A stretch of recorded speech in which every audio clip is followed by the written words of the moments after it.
Olá, meus amigos, olá, minhas amigas do Legislação Integrada. Aqui quem fala é o professor Bruno Valente. Nossa conversa de hoje é sobre o informativo de número 855 do STJ. Antes de começar aquele convite, se inscreve no nosso canal, seja no Spotify, Deezer, Apple Podcasts, Google Podcasts ou no YouTube, e ativa o sininho para ficar sabendo sempre que tiver conteúdo. Nos segue também no Instagram, @legislação_integrada, onde todo dia tem novidade, e já curte, compartilha, avalie a gente com 5 estrelas no Spotify, porque ajuda demais e é um grande incentivo para a continuidade desse projeto. E, gente, a notícia boa é o último informativo do STJ antes da pausa do meio do ano. Eu estou gravando ainda aqui no comecinho do mês, hoje é 4 de julho, mas vai demorar um pouco ainda para ir para o ar, então provavelmente você já vai ouvir quase no fim de julho esse episódio. Mas mesmo assim fica essa lembrança de que esse é o último informativo do primeiro semestre. Então, sem mais delongas, vamos para o primeiro julgado de hoje e já começamos com um tema repetitivo, é o tema 1283 do STJ.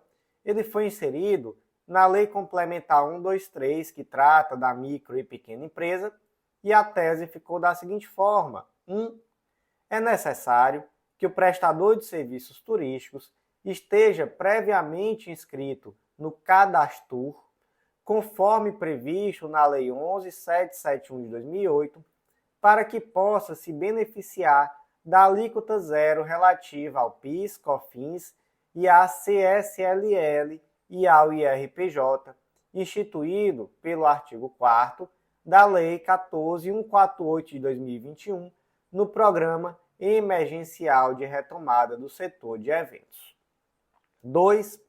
O contribuinte optante pelo Simples Nacional não pode se beneficiar da alíquota zero relativa ao PIS, COFINS, à CSLL e ao IRPJ, instituída pelo artigo 4º da Lei 14.148 de 2021, no Programa Emergencial de Retomada do Setor de Eventos, considerando a vedação legal incerta no artigo 24, parágrafo 1º, da Lei Complementar 123 de 2006. Então, gente, aqui, jurisprudência referente à legislação da pandemia. Qual foi a legislação nesse caso? Lei 14.148 de 2021, que trouxe o Programa Emergencial de Retomada do Setor de Eventos. Como nós sabemos, não é? Um dos setores que mais sofreu na pandemia, quase todo mundo sofreu muito, mas o setor de eventos foi um setor que ficou em uma situação gravíssima, meses sem nada funcionar. E aí veio o Programa Emergencial de Retomada do Setor e trouxe benefícios. Dentre esses, um benefício fiscal muito interessante, que foi uma alíquota zero referente ao PIS, COFINS, CSLL, né, Contribuição Social sobre o Lucro Líquido, e IRPJ, Imposto de Renda Pessoa Jurídica. Qual o detalhe? A lei exigia de forma expressa que esse prestador de serviço turístico fosse cadastrado no Cadastur. E o que é esse Cadastur? É o cadastro de prestadores de serviços turísticos.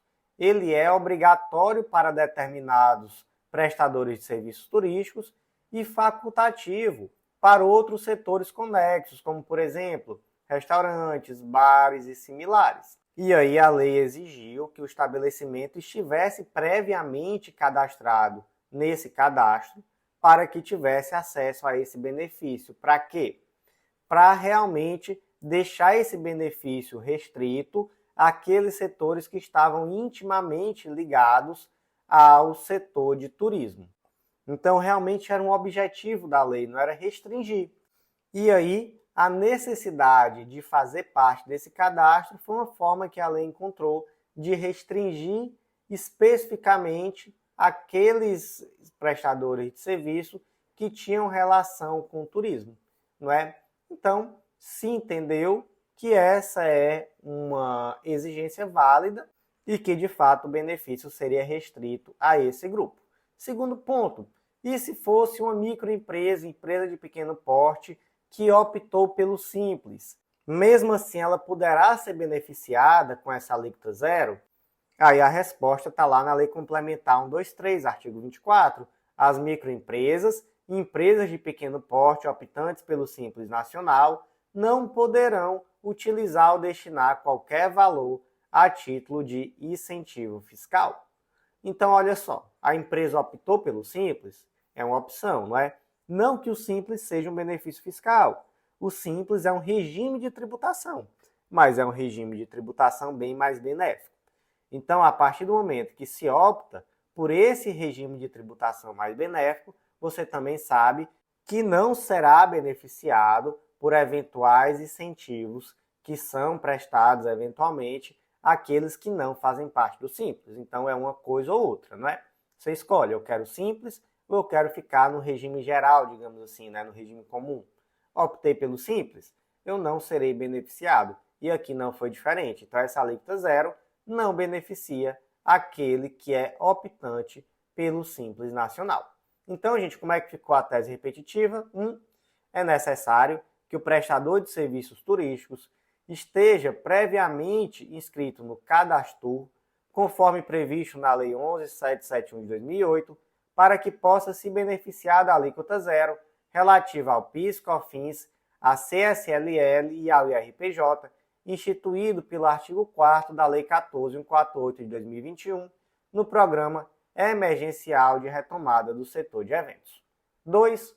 O contribuinte optante pelo Simples Nacional não pode se beneficiar da alíquota zero referente ao PIS, COFINS, à CSLL e ao IRPJ, instituída pelo artigo 4º da Lei 14.148 de 2021, no Programa Emergencial de Retomada do Setor de Eventos, considerando a vedação legal incerta no artigo 24, parágrafo 1º da Lei Complementar 123. Seguindo em frente, próximo julgado foi inserido na Lei da Impenhorabilidade do Bem de Família, Lei número 8.009 de 90, mais uma tese repetitiva. Aqui é o tema 1261 do STJ. Como a tese é um pouco grande, eu vou ler completa agora, e aí eu vou explicando o tópico e releio o tópico, tá? Não vou fazer aquela leitura completa ao final, como fazemos habitualmente, beleza? Então, ponto 1, a exceção à impenhorabilidade do bem de família nos casos de execução de hipoteca sobre o imóvel oferecida como garantia real pelo casal ou pela entidade familiar, prevista no artigo 3º, inciso 5 da Lei 8.009 de 90, restringe-se às hipóteses em que a dívida foi constituída em benefício da entidade familiar. 2. Em relação ao ônus da prova, a. Se o bem for dado em garantia real por um dos sócios da pessoa jurídica, é, em regra, impenhorável, cabendo ao credor o ônus de comprovar que o débito da pessoa jurídica se reverteu em benefício da entidade familiar. B. Caso os únicos sócios da sociedade sejam os titulares de imóvel hipotecado, a regra é a penhorabilidade do bem de família, competindo aos proprietários demonstrar que o débito da pessoa jurídica não se reverteu em benefício da entidade familiar. Então, gente, uma tese bem interessante que consolida aquilo que o STJ já havia decidido. Inclusive, nós tínhamos uma tabelinha já no nosso material trazendo várias decisões do STJ que juntas faziam isso daqui. Então, basicamente, o STJ pegou essas decisões, inclusive do Jurisprudência em Teses, nós já tínhamos algumas teses nesse sentido, compilou e transformou em um tema repetitivo que ficou bem interessante, bem didático. Então, bora lá, não é? Nós temos a impenhorabilidade do bem de família legal, não é? Que está previsto na Lei 8.009, que basicamente é aquele imóvel que é utilizado para a moradia da família, ele é impenhorável em relação às execuções em geral, não é? Via de regra. Agora, existem situações em que essa impenhorabilidade vai ceder. Então, o imóvel, apesar de ser um bem de família, ele poderá ser penhorado. Temos várias situações, né? Estão previstas lá no artigo 3, especificamente nos incisos. E aí nós vamos trabalhar aqui só em uma dessas situações. Qual é? É o inciso 5º, para execução de hipoteca sobre o imóvel oferecido como garantia real pelo casal ou pela entidade familiar. E aí, gente, olha só. Qual é o ponto-chave aqui desse dispositivo? É o imóvel que foi dado em hipoteca por quem? Pelo casal ou pela entidade familiar. Qual é a leitura que o STJ faz desse dispositivo? É que não basta que esse imóvel tenha sido dado em hipoteca. É necessário que isso tenha sido feito em benefício da entidade familiar. Então, por exemplo, imagina que foi dado o imóvel em hipoteca para obter um empréstimo para pagar uma cirurgia de um dos filhos do casal. Uma hipoteca aqui dada pelos pais. Então, com certeza aqui foi em benefício da entidade familiar. Então, realmente aqui seria possível a gente transformar esse imóvel em um imóvel penhorável nesse caso concreto, né? Então, a impenhorabilidade cede, não é isso? Beleza. Agora, se não houver um benefício para a entidade familiar, aí continua sendo impenhorável. Então, esse é o ponto 1. A exceção, a impenhorabilidade do bem de família nos casos de execução de hipoteca sobre o imóvel oferecido como garantia real pelo casal ou pela entidade familiar, prevista no artigo 3º, inciso 5º da Lei 8.009 de 90, restringe-se às hipóteses em que a dívida foi constituída em benefício da entidade familiar. Gente, até aqui importante, mas a parte mais importante mesmo dessa tese é o tópico 2. Qual é? É quando esse imóvel é dado em hipoteca por uma pessoa jurídica. Então não foi o Joãozinho e a Mariazinha, proprietários do imóvel, residentes no imóvel, que deram em hipoteca. Foi uma empresa. A empresa, por exemplo, do João, ou a empresa da Maria, ou a empresa de ambos. E aí como é que fica nessa situação? Aqui é onde a coisa realmente aperta. E aí o STJ partiu de um pressuposto assim. Imagina que o imóvel é do João e da Maria, casados. Eles são os proprietários do imóvel. E a empresa é de quem? É deles dois também. São os únicos sócios da empresa. E aí a empresa deu esse imóvel em hipoteca. E aí, gente, esse imóvel é penhorável em virtude dessa hipoteca? Gente, aqui em regra, escuta só, em regra é um imóvel penhorável. Agora, quem é que vai ter que demonstrar que esse débito da pessoa jurídica não se reverteu em benefício da entidade familiar para afastar essa penhorabilidade? Então, para o imóvel ser impenhorável, vai ter que ser o próprio casal, os proprietários.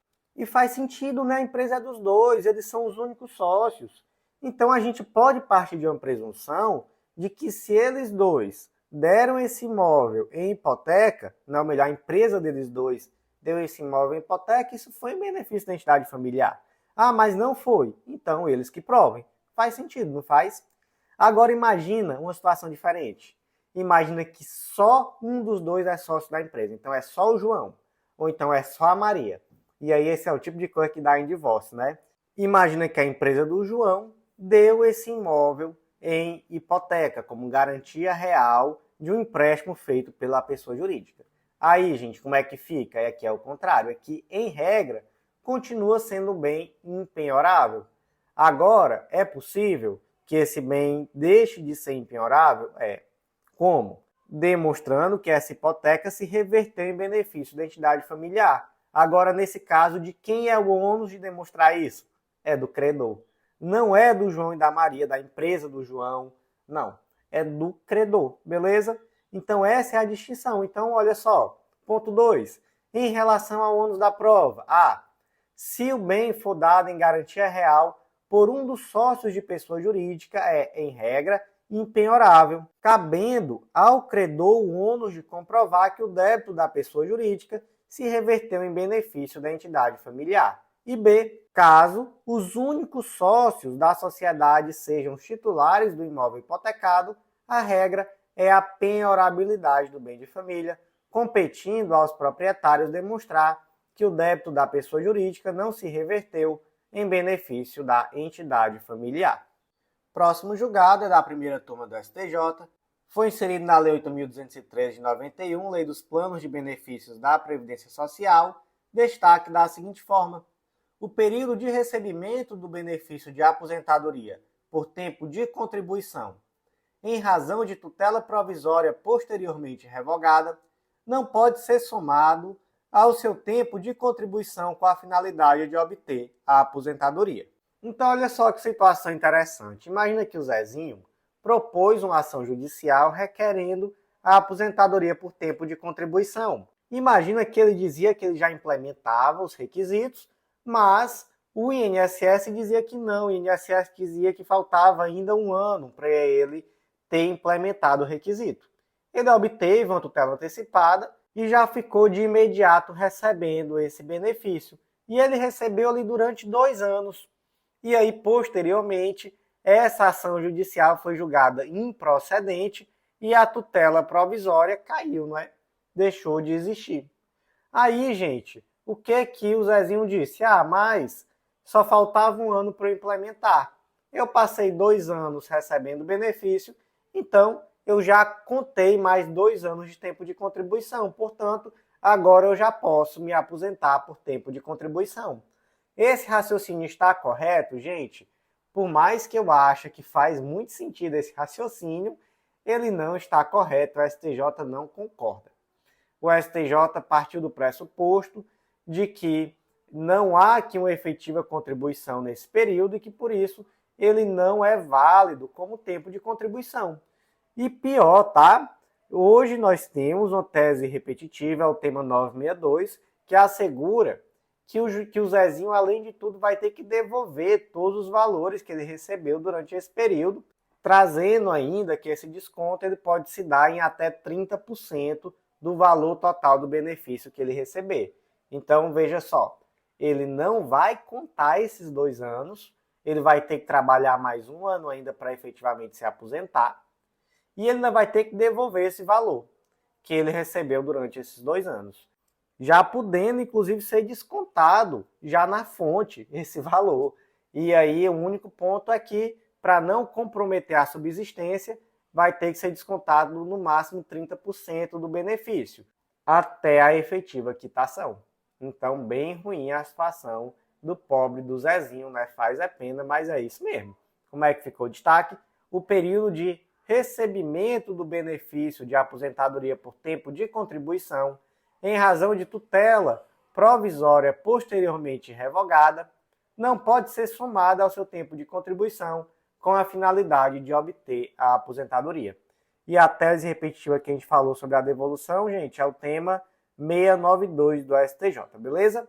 Seguindo em frente, próximo julgado é da segunda turma do STJ, foi inserido no Decreto-Lei 9760 de 46, que trata sobre os bens da União, e o destaque ficou da seguinte forma: é legítima a cobrança do laudêmio pela transferência onerosa de imóveis edificados sobre o terreno de marinha, em caso de permuta no local, espécie de negócio pelo qual a incorporadora recebe o terreno em troca dos imóveis futuramente construídos. Então, primeiro aqui, conceitos. O que é um terreno de marinha? É uma faixa de terra que é de propriedade da União, está previsto lá no Decreto-Lei 9760 de 46, sendo que esses bens públicos federais podem ser objeto de aforamento ou ocupação mediante o pagamento de um foro e laudêmio ao poder público. E o que raios é esse foro e esse laudêmio? O foro é um valor anual que é pago à União, em virtude da ocupação desse imóvel, e o laudêmio é um pagamento em virtude da transferência onerosa do domínio útil desse terreno de marinha a outra pessoa. Então, pensa assim, eu, Bruno, tenho o domínio útil de um imóvel que é terreno de marinha. Quem é o proprietário real? É a União. Mas eu posso utilizar quase como se eu fosse o proprietário. A diferença é que eu pago por ano um foro e se eu precisar vender, eu vou pagar um laudêmio. É isso, né? É algo muito parecido com o regime da enfiteuse, né? Enfiteuse é um direito real que pode ser caracterizado como uma quase propriedade. É bem parecido aqui com o que ocorre no terreno de marinha, beleza? Certo. Próximo conceito. O conceito agora é o de permuta no local. Que raios é isso? Gente, é aquela situação em que você tem um terreno. Aí chega um construtor e diz assim, terreno bom, né? Bom. Isso aqui dá para construir um bloco de apartamento. Bora fazer assim? Eu construo aqui um bloco de apartamento e eu te dou 5 apartamentos. E aí eu fico com o terreno e você fica com os 5 apartamentos. O nome disso é permuta no local. Não é? Você vai ceder o terreno ao incorporador e aí, ao invés de você vender, de você receber dinheiro, você vai futuramente receber algum imóvel construído ali. Então, constrói um prédio e você recebe algumas unidades imobiliárias. É algo relativamente comum de acontecer. Beleza. Aí, qual foi aqui o questionamento?